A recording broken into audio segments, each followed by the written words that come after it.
नमस्कार साथियों।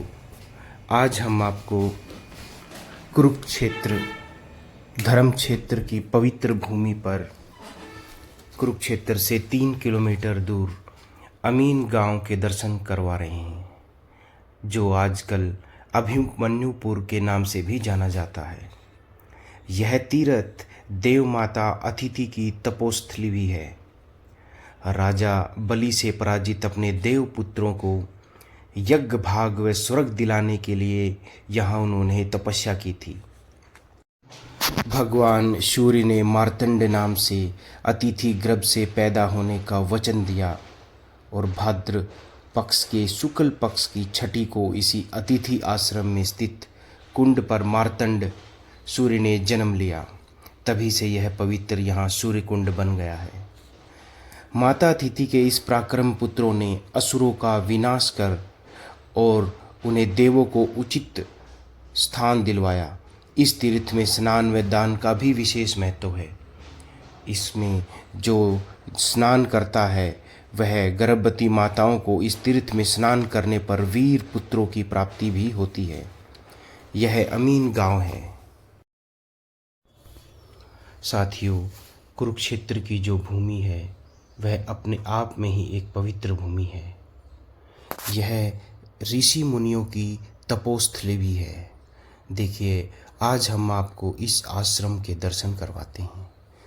यहाँ पर हरे भरे पेड़ उस बात के साक्षी हैं जब यहाँ पर तपस्या की गई होगी। यहाँ पर सूर्य सरोवर भी बना हुआ है जो कालजयी है, जिसमें स्नान करने पर अद्भुत लाभ होते हैं। गर्भवती महिलाओं के लिए पुत्र प्राप्ति के लिए अजब सा संयोग बनता है और माता अतिथि के आशीर्वाद से पुत्र रत्न की प्राप्ति भी होती है। यह विशाल सरोवर युगों युगों से गर्भवती माताओं के लिए वरदान साबित हुआ है। आप जब भी कभी कुरुक्षेत्र आएं तो अमीन गांव के दर्शन जरूर करें। कुरुक्षेत्र से मात्र 3 किलोमीटर के संकरे रास्तों से गुजरते हुए अमीन गांव के दर्शन किए जा सकते हैं, जो आजकल अभिमन्युपुर के नाम से जाना जाता है। अभिमन्युपुर वह स्थान है जहां पर अभिमन्यु को मौत के घाट पर उतारा गया था। अभिमन्यु जो अपने आप में ही वीर योद्धा थे, पांडवों के पुत्रों के पुत्र थे और उन्होंने अपनी माता के गर्भ से ही चक्रव्यूह को कैसे घुसना है वो सीख लिया था, लेकिन वो उससे बाहर निकलने का नहीं सोच पाए थे क्योंकि उन्हें उनकी माता को उस समय नींद आ गई थी। देखिए साथियों, कुरुक्षेत्र धर्म क्षेत्र है। पांडवों ने हमेशा धर्म का पक्ष लिया और धर्म पर चले, लेकिन कौरवों ने अधर्म पर चलकर अपना स्वयं का नाश किया। और उसमें से एक जो उनका अध्याय है काला, वही यह भी है कि अभिमन्यु को निशस्त्र होते हुए सभी योद्धाओं ने मिलकर मार डाला था और उन्होंने रथ के पहिए को उठाकर अपनी रक्षा की थी।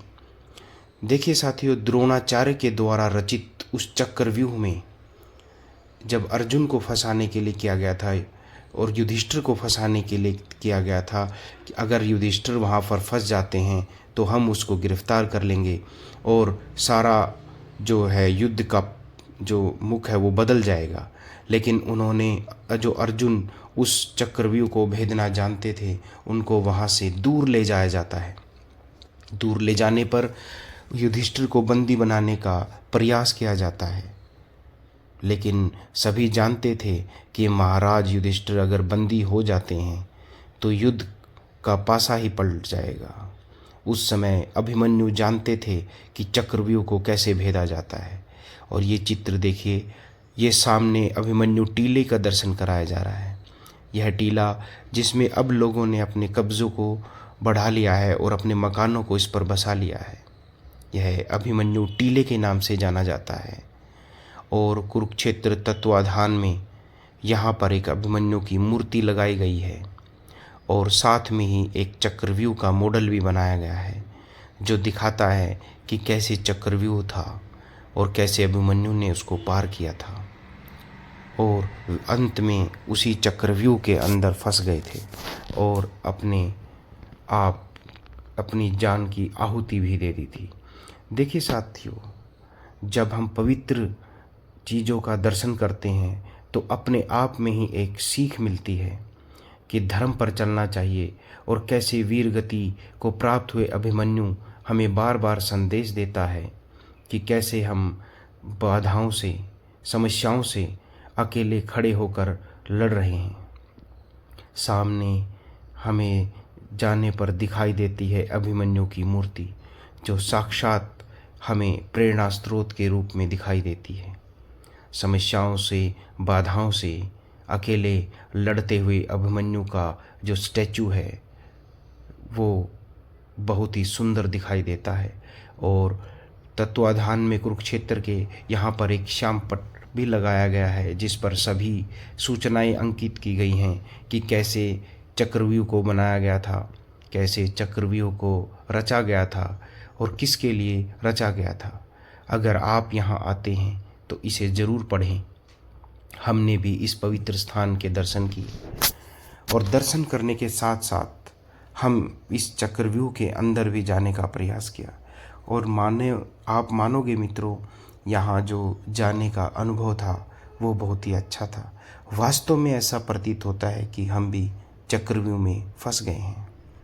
शुरू में तो जब हमने इसमें प्रवेश किया तो आसान लग रहा था, लेकिन जैसे जैसे हम इसमें जाते हैं हमारा दिमाग, मन और बुद्धि फिरने लगती है।